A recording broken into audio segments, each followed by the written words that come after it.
You are holding a secret that most people will never discover.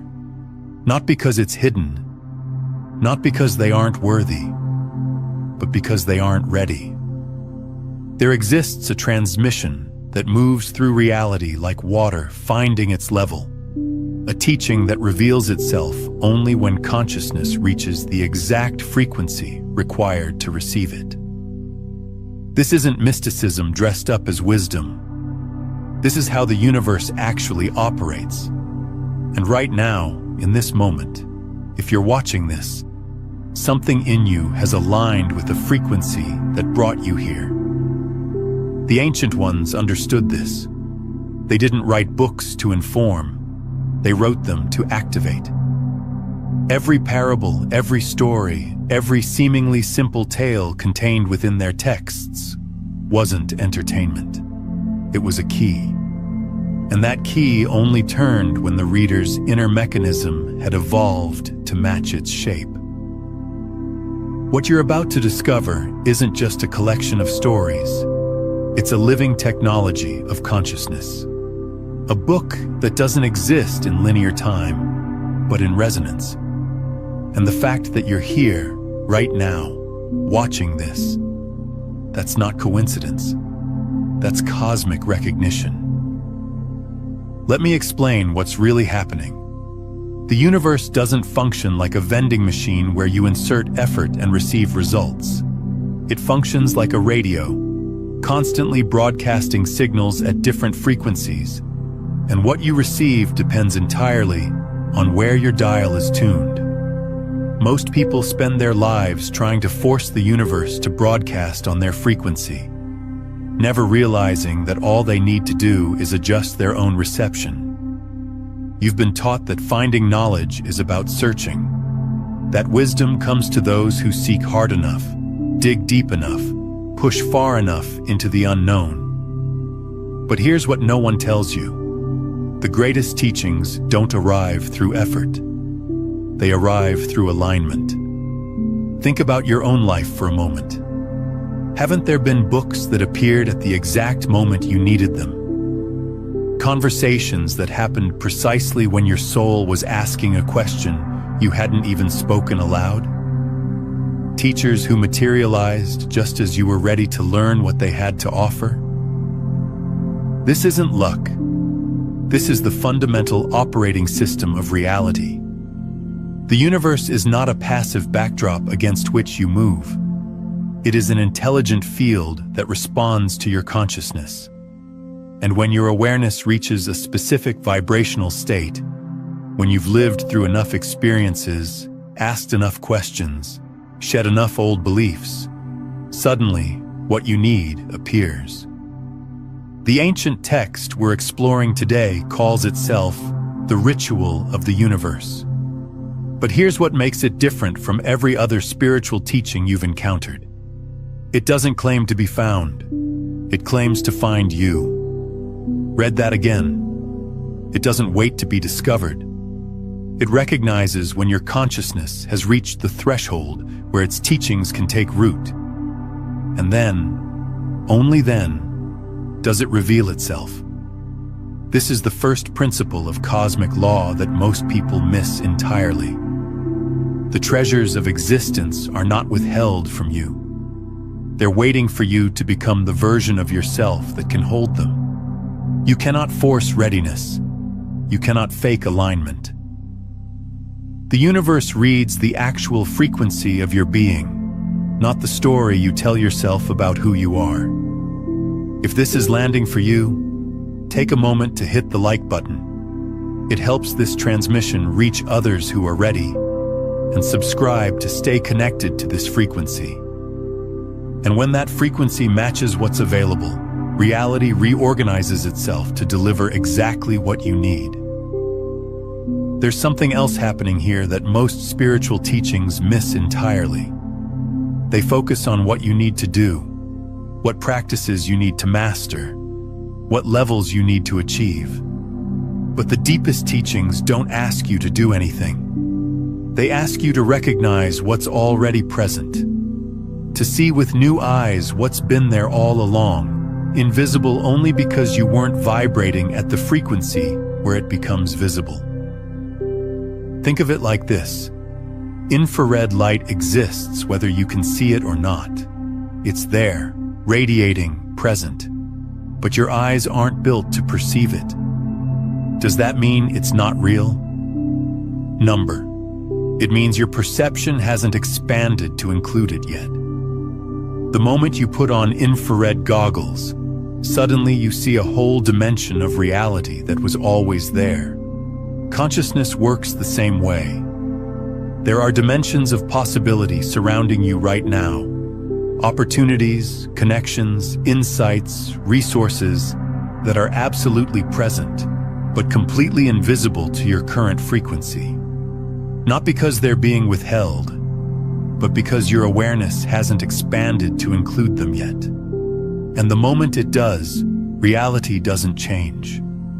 Your perception of reality changes, which, in practical terms, means everything changes. Let me take you somewhere. Close your eyes for a moment, actually close them, and imagine you're walking through an ancient marketplace. Not the kind you've seen in history books, but one that exists in the space between thought and matter. There's a vendor there. She sits behind a table covered with objects that shimmer with impossible light. Vessels made from crystallized starlight. Mirrors that reflect not your face but your potential. Rings woven from the fabric of wishes that never came true but always mattered. Her name, in this telling, is Jessica Martinez, and she has a problem that defies all logic. She cannot sell anything, not because people don't want what she has. They do, desperately. But every time someone tries to buy one of her treasures, the payment dissolves. Gold coins turn to dried leaves. Silver transforms to vapor. Even gems crumble into dust the moment they touch her palm. For years, she believes she's failing, that she's the worst merchant in all of Damascus, cursed with goods that refuse to be traded. Until one evening, something shifts. A traveler approaches, his eyes hollow from searching, his hands empty from loss. He doesn't know what he's looking for. He only knows he's been looking for lifetimes. And when his gaze falls on a simple copper bowl that 100 others have tried to purchase before him, something extraordinary happens. The bowl begins to hum, not with sound, but with presence. It vibrates with a frequency that only he can feel. And when he lifts it, every cell in his body recognizes what his mind doesn't yet understand. This object has been waiting for him, not for anyone else, for him, at this exact moment, after this exact journey. When he offers payment, the coins remain solid in Jessica's hand. The bowl has found its destined owner. This is when Jessica discovers the truth that changes everything. Her items were never refusing to be sold. They were refusing to be bought by people who weren't ready for them. Each object was encoded with a specific consciousness signature, and it would only materialize, only become real in the fullest sense, when someone whose awareness matched that signature arrived. You see, the universe doesn't operate on the economics of scarcity. It operates on the physics of resonance. What you seek is also seeking you, but it's not seeking the you that you pretend to be. It's seeking the you that you're becoming. The you that's lived through enough, transformed enough, opened enough to hold what's about to be given. Here's what this means practically. Every book that's changed your life, every teaching that's cracked you open, every relationship that's transformed you, none of them were accidents. They were cosmic appointments. Your consciousness sent out a signal, and reality responded with exactly what you needed, precisely when you could receive it. The question isn't whether the universe is abundant. The question is, are you tuned to the frequency where that abundance can find you? And here's where most people get stuck. They think tuning themselves means working harder, meditating longer, affirming louder. But tuning isn't about addition. It's about subtraction. It's about removing the interference, the beliefs, the fears, the stories about unworthiness that's blocking the signal that's already trying to reach you. Jessica's Marketplace exists in your life right now. Every day you walk past treasures that are waiting for you to become ready for them.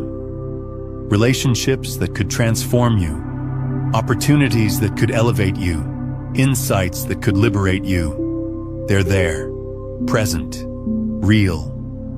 But you can't see them yet because your consciousness hasn't matched their frequency. The question becomes, how do you raise your frequency? How do you become the person who sees what's invisible to who you are now? Not through force, through presence, not through striving, through stillness, not through seeking more, through releasing what's blocking you from receiving what's already here.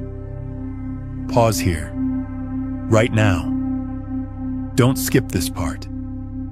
What I'm about to share isn't just information, it's activation. And if you let it, it will shift the way reality delivers to you from this moment forward.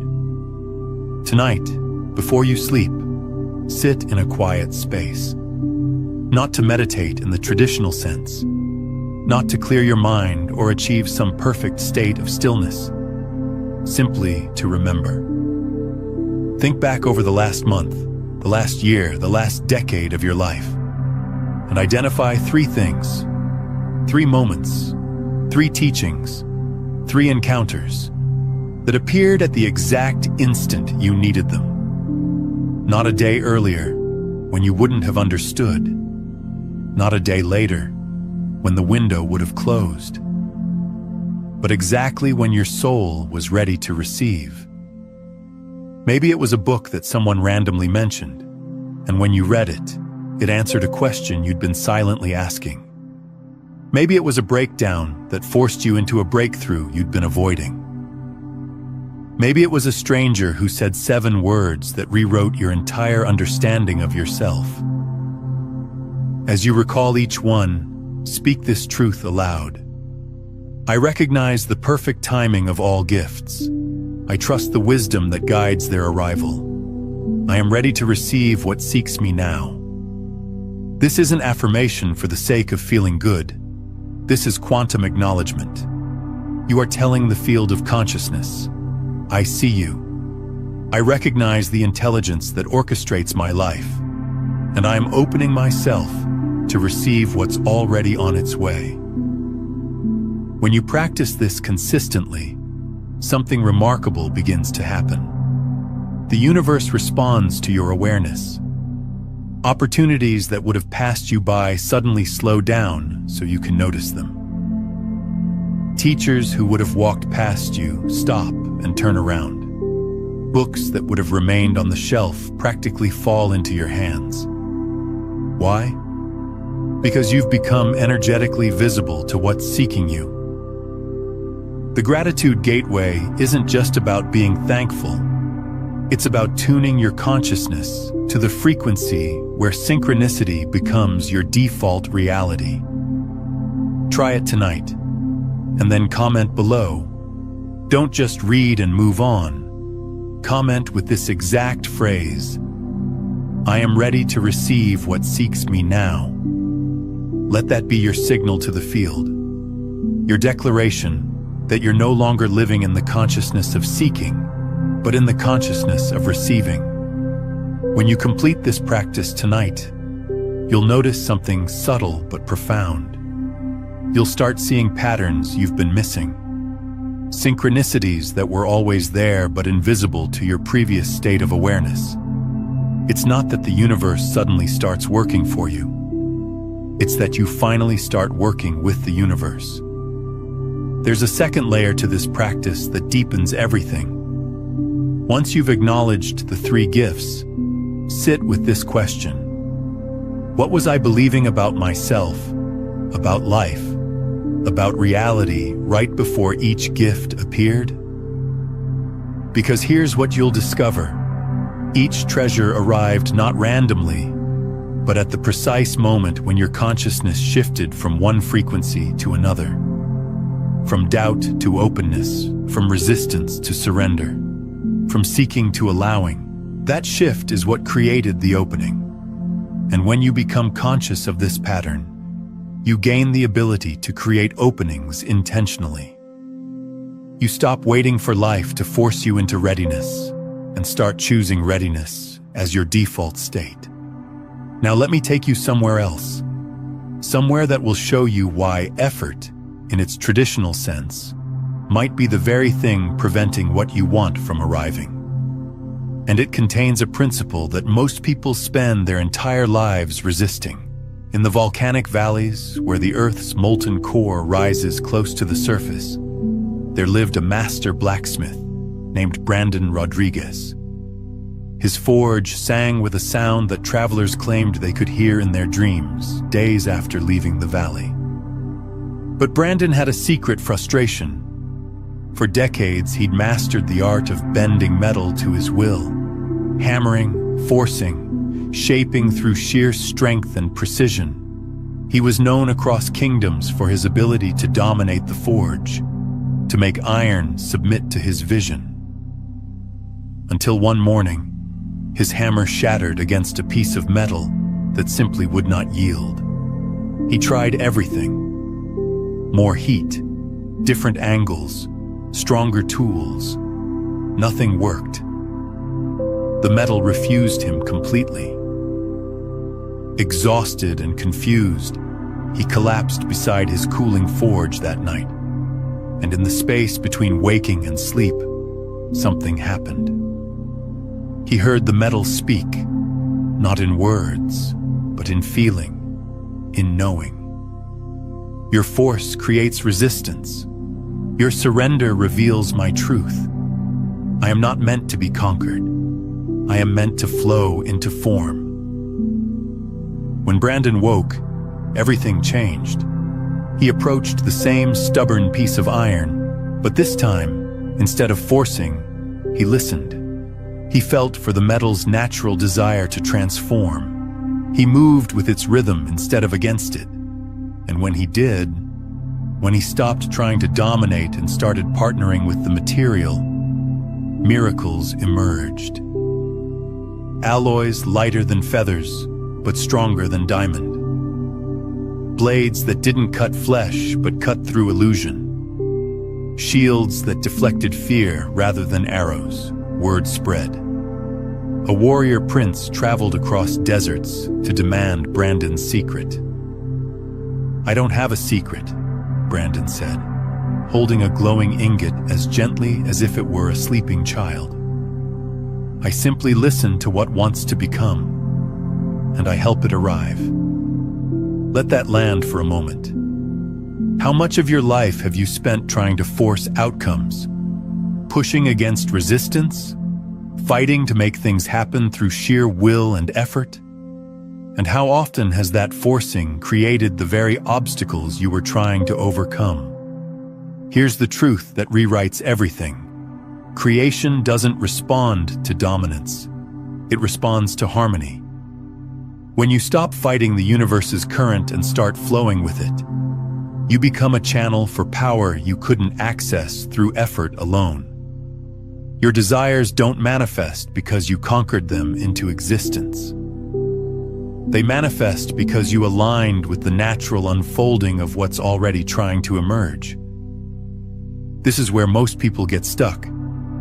They think manifestation is about mental discipline, visualizing hard enough, affirming loud enough, believing strong enough. But real manifestation, the kind that creates lasting transformation, isn't about force. It's about resonance. The universe isn't waiting for you to prove yourself worthy through struggle. It's waiting for you to soften enough to to receive what's already yours. This is the secret that every master craftsman, every true artist, every person who's created something genuinely extraordinary eventually discovers. You cannot force excellence. You can only create the conditions where excellence naturally emerges. You cannot dominate beauty into existence. You can only align with it so completely that it flows through you without obstruction. Brandon's transformation wasn't about learning a new technique. It was about unlearning an old belief. The belief that control equals power. What he discovered is that true power comes from partnership, from recognizing that you're not separate from the forces you're trying to shape, but part of the same unified field. And when you honor that unity, when you work with the intelligence that's already present in the material, in the moment, in the situation, miracles become normal. This applies to everything in your life, your relationships, your career, your creative projects, your spiritual path. Anytime you're forcing, you're creating resistance. Anytime you're flowing, you're creating possibility. But here's what's subtle about this. Flowing doesn't mean passive. It doesn't mean you stop taking action or making decisions. It means your actions and decisions arise from attunement rather than anxiety, from presence rather than pressure, from trust rather than terror. You can feel the difference in your body. When you're forcing, your jaw is tight, your breath is shallow, your shoulders are tense. When you're flowing, there's effort, sometimes tremendous effort. But it's easeful. It doesn't deplete you. It enlivens you. Here's how you embody this principle right now. Stop reading for a moment. Sit up straight. Place your hands on your knees, palms facing upward. This isn't symbolic. It's energetic. You're physically opening yourself to receive instead of staying closed in effort. Now breathe. But not your normal breathing. Conscious breathing. And with each exhale, you're going to release one layer of control. Inhale slowly. As you do, say internally, I am the universe flowing freely. Exhale completely. As you do, let tension drain from your shoulders, your jaw, your hands. Actually feel it release. Inhale again. I am divine will in motion. Exhale. Release resistance from your mind, the tight grip you've been holding on outcomes, the fear that if you don't force things, nothing will happen. Inhale. I am perfect cosmic timing. Exhale. Surrender the need to control when and how your life unfolds. Continue this for at least 2 minutes, maybe longer, until you feel something shift inside you, until you feel lighter, more open, like molten metal ready to flow into whatever form life has prepared for you. This isn't passivity. This is the most powerful stance you can take. Because when you stop blocking the universe with effort, you allow it to move through you with effortless precision. Take a moment and share in the comments. What's one area of your life where you've been forcing instead of flowing? What would it look like to surrender that struggle and trust the process? Your reflection might be exactly what someone else needs to hear today. Brandon's Forge still exists, not in physical space, but in the realm of principle. And every time you choose flow over force, harmony over struggle, you're standing at that forge, letting reality shape you into something more magnificent than you could have designed yourself. What no one tells you about sacred timing. Let me share something that might challenge everything you believe about how life works. You think you're late. You think you've missed opportunities. You think if only you'd known this teaching 5 years ago, 10 years ago, everything would be different now. But here's what shifts everything. You are exactly on time. The reason you're watching this now, not last year, not next month, but now, is because this is the precise moment your consciousness can integrate what's being transmitted. If you'd encountered this teaching earlier, you would have intellectually understood it, but you wouldn't have embodied it. The experiences you've lived, the pain you've endured, the confusion you've navigated, all of it was preparing the soil of your awareness for these seeds to take root. The universe doesn't make mistakes with timing. Think about those stories we explored. Jessica's impossible marketplace didn't operate on customer demand. It operated on customer readiness. The copper bowl existed long before the traveler arrived, but it only became real, only activated its full potential, when his consciousness matched its frequency. The same is true for you right now. This teaching has existed in various forms for millennia, but it's appearing in your life now because now is when you can do something with it. Now is when your soul has evolved enough to not just hear these words, but to let them restructure your reality. There's a concept in quantum physics called the observer effect. It states that the act of observation changes what's being observed. Particles exist in superposition, all possible states simultaneously, until they're observed, at which point they collapse into one specific reality. Your consciousness works the same way. The teachings you're ready for collapse into your reality the moment you're capable of observing them at their deepest level.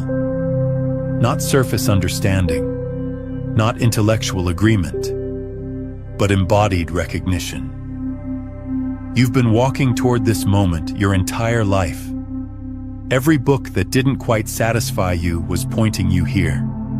Every teacher who helped but couldn't complete your journey was preparing you for this. Every moment of confusion, every dark night of the soul, every time you almost gave up but didn't, it was all part of the navigation system bringing you to this exact frequency. So no, you're not late. You're not behind. You haven't missed anything. You're right on time. And the fact that you feel something stirring in you as you hear this, that's not emotion. That's recognition. Your soul remembering what it's always known but forgot while moving through a world that taught you to doubt cosmic intelligence. Now, what we're exploring today is the recognition principle, understanding that readiness unlocks what's already present. But this is just one frequency in a much larger spectrum. If you're sensing there's more beneath this, you're right. In my book, Beyond the Frequencies, A Quantum Guide to Consciousness Mastery, I walk you through the complete system, the 9 master frequencies that move you from unconscious seeking to conscious receiving, from dense transmission to pure broadcast. We go deep into how to dismantle the frequency prison entirely and step into effortless creation as the field itself. It's linked in the pinned comment below. I want to go deeper into this because it's one of the most healing realizations you can have. When you truly grasp that you're not behind, that you haven't missed your window, that the universe hasn't forgotten you, something fundamental shifts in how you move through life. You stop rushing. You stop forcing.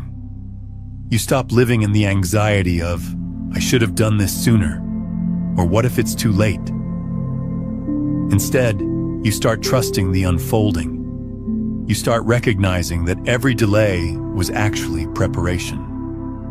Every detour was actually protection. Every moment of waiting was actually ripening. Think about fruit. An apple doesn't ripen faster because you're impatient for it. It ripens according to laws you can't control: sunlight, temperature, time. If you pick it too early, it's sour. If you wait too long, it rots. But if you pick it at exactly the right moment, it's perfect. Your life works the same way. There are teachings you can only absorb at certain stages of development. Opportunities you can only recognize when your awareness has expanded enough. Relationships you can only sustain when your consciousness has matured to hold them. This doesn't mean you sit around doing nothing, waiting for the universe to deliver.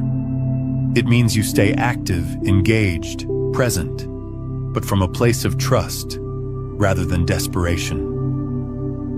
You take action because you're inspired, not because you're terrified of being left behind.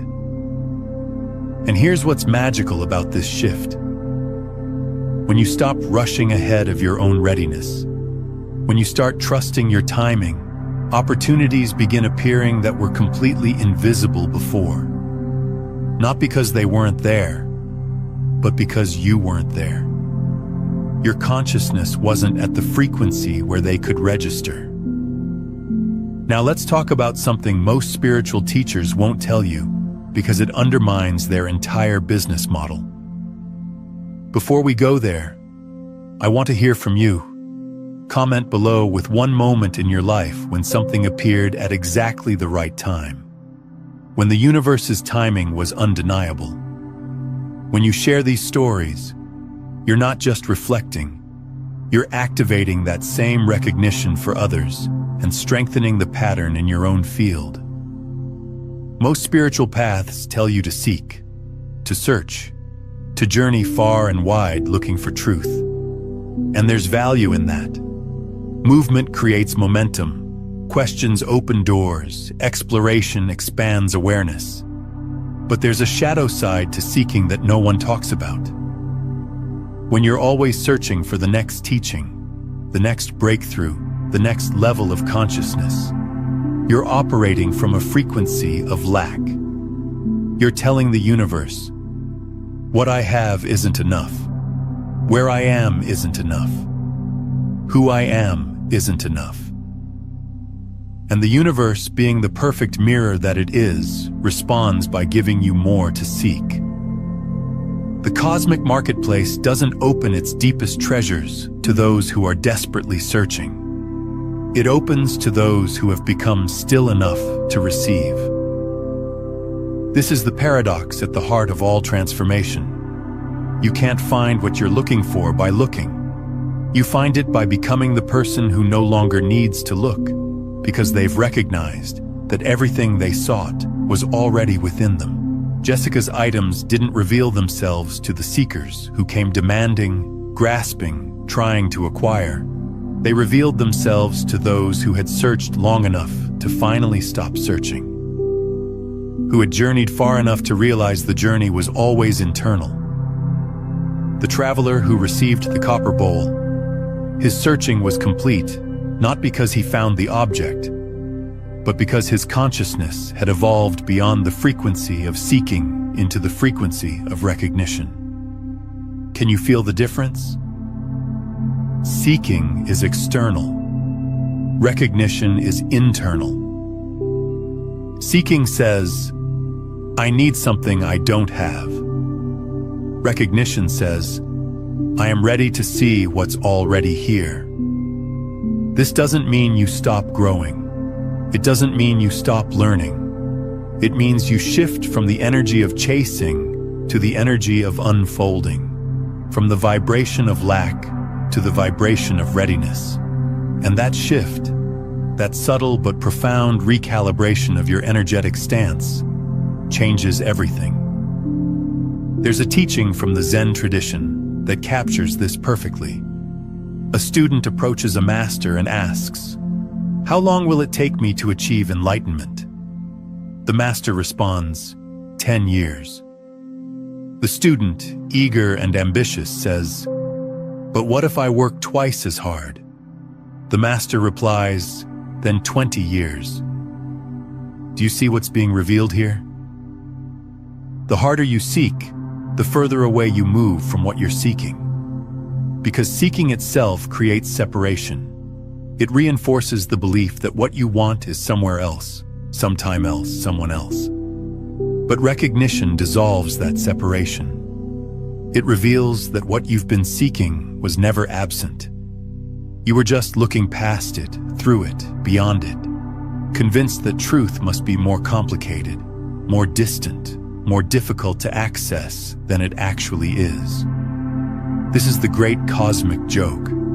The treasure you've been searching for across continents and decades has been in your own backyard the entire time. Not metaphorically, literally. It's been in your awareness, your presence, your simple capacity to see what is rather than what you think should be. And the moment you stop seeking and start seeing, everything you need begins revealing itself. Not because it's finally arriving, but because you finally arrived at the consciousness that can receive it. Let me show you what's really encoded in these ancient stories. When the text speaks of merchants and blacksmiths, when it describes impossible objects and mystical transformations, it's not asking you to believe in magic. It's asking you to recognize the magic that's already operating in your life, invisible only because you've been trained not to see it. Every person you've ever met was either a teacher or a student, often both simultaneously. Every challenge you faced was either a prison or a classroom, depending on how you chose to perceive it. Every moment of your existence has been a cosmic transaction, with the universe offering you exactly what you needed to evolve, and you either accepting or refusing based on your level of readiness. The marketplace isn't somewhere else. It's here. It's now. It's the field of possibility that surrounds you in every moment. And you are both Jessica and the traveler. You are both the merchant with impossible wares and the seeker finally ready to receive them. Part of you holds treasures you don't yet know how to access. Gifts that are waiting for the rest of you to catch up. Potential that's been dormant, not because it's unavailable, but because you haven't yet become the consciousness that can activate it. And another part of you is walking through the marketplace right now, eyes opening to what's always been available, hands finally empty enough to receive instead of grasp. This is the teaching beneath the teaching. You are not separate from the universe distributing wisdom. You are the universe in human form, remembering itself through your experiences, waking itself up through your awareness. The book that appears when you're ready isn't out there. It's in here, written in the language of your own becoming. And every time you choose awareness over unconsciousness, presence over distraction, surrender over force, you're reading another page. Why most people never receive what's available. Let's get uncomfortably honest for a moment. Most people will watch this video and feel inspired. They'll nod along, maybe even get emotional, sense something profound moving in them. And then they'll click away, return to their regular programming, and within days, forget this ever happened. Why? Because receiving requires more than interest. It requires integration, and integration requires you to actually change. Not just intellectually agree with the idea of change, but to rewire your daily behaviors, your automatic reactions, your unconscious patterns. The universe is infinitely abundant. It's offering you everything, all the time. But you can only receive what your current identity has space to hold. If your identity is built around struggle, you'll unconsciously reject ease when it appears. If your identity is built around unworthiness, you'll sabotage gifts before you fully receive them. If your identity is built around seeking, you'll look past what's right in front of you, convinced the real treasure must be somewhere else. This is why the teaching emphasizes readiness over effort. You can't force yourself ready. You can't fake it. Your nervous system knows the truth. Your energy field broadcasts your actual state, not your desired state. And the universe responds to what you are, not what you claim to be. So how do you become ready? Not by adding more practices, more knowledge, more spiritual credentials. By releasing what's blocking your readiness. By identifying the beliefs, stories, and identities that keep you vibrating at a frequency where the deepest gifts can't reach you. For some of you, it's the belief that you have to earn love, success, wisdom through suffering. For others, it's the story that you're fundamentally broken and need fixing. For others still, it's the identity of being behind, late, not enough. These aren't just thoughts. They're energetic barriers. And until you dismantle them, you'll keep encountering the same lessons in different forms, wondering why the universe isn't delivering what you've been asking for. It is delivering. You're just not receiving. The practice of active receiving. Right now, I want you to do something that might feel strange. Say out loud, I am ready. Don't qualify it. Don't add, I'm ready for love, or I'm ready for abundance, or I'm ready when the time is right. Just, I am ready. Feel what happens in your body when you say that. Notice if there's resistance. Notice if your mind immediately jumps in with reasons why you're not actually ready. Notice if fear arises, or doubt, or a sense of unworthiness. That noticing, that awareness of what blocks your readiness, is the first step toward clearing it. Now say it again, but this time, as you speak the words, consciously release one thing that's been keeping you in a state of unreadiness. Maybe it's a grudge you've been holding. Maybe it's a failure you've been replaying. Maybe it's a version of yourself you've been trying to force into existence instead of allowing to emerge. I am ready. Release. I am ready. Release. Do this until you feel a shift, until the words stop feeling like a lie and start feeling like recognition. Like your soul has been waiting for your mind to catch up, and now finally, they're meeting in the same moment. This is active receiving, not passively hoping the universe will drop something in your lap, but actively creating the internal conditions where what's seeking you can finally land. And here's what I want you to understand. The moment you genuinely embody this frequency, reality reorganizes around you. Not eventually, immediately. Opportunities appear, conversations shift, people who resonate with your new vibration enter your field. Circumstances align in ways that would seem impossible from your previous state of consciousness. Why? Because you've stopped broadcasting lack and started broadcasting readiness. And the universe responds to what you broadcast with perfect precision. The collective field of readiness. Take a moment right now and comment below with one single word. Just one word that captures the energy you're choosing to embody from this point forward. Not what you hope to feel, not what you think sounds spiritual, but the actual energetic signature you're committing to. Maybe it's ready, maybe it's open, maybe it's aligned, or receiving, or present. Whatever word rises in you, that's your declaration to the quantum field. Your signal that you're no longer the person who started watching this video. You've shifted, and that shift, though it might seem small, is actually seismic at the level of consciousness.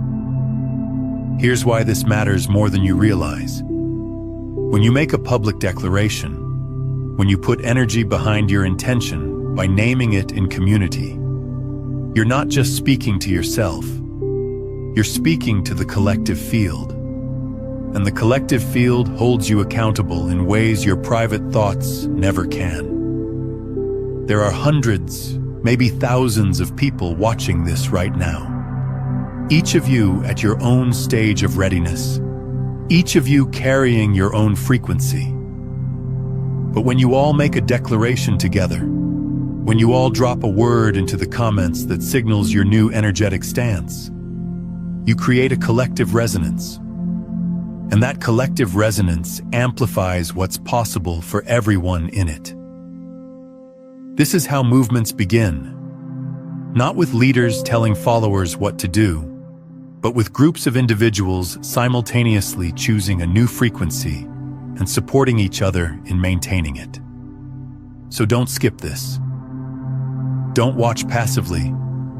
Drop your word. Make your declaration. Join the field of those who are no longer seeking because they've recognized they're ready to receive. And if what you've heard today is touching something deep in you, if you feel a resonance that goes beyond intellectual agreement, then I invite you to subscribe. Not just to this channel, but to this frequency, to this space where consciousness and practical transformation meet, to this community of people who are waking up together, supporting each other in staying coherent, staying aligned, staying elevated. Because here's the final truth. The more of us who embody this, the more the world reflects that truth back to us. We're not just individual seekers anymore. We're a collective force. And every person who shifts from seeking to receiving, from force to flow, from lack to readiness, they make it easier for the next person to do the same. This is how reality changes. One consciousness at a time. One declaration at a time. One moment of readiness at a time. The book that's always been yours. So let me bring this full circle. The book that only appears when the universe knows you're ready. You're already reading it. It's not a physical object waiting on some mystical shelf. It's the living text of your own awakening. Every experience you've lived is a chapter. Every person you've met is a character revealing something about yourself. Every challenge is a plot twist designed to deepen your understanding. Every breakthrough is a revelation showing you what you've been capable of all along. You are both the reader and the story, the seeker and the treasure, the question and the answer, and the readiness you've been waiting for. It's not something that happens to you. It's something you choose, again and again, in small moments and large ones. Every time you release control and trust flow. Every time you recognize perfect timing instead of resisting delay.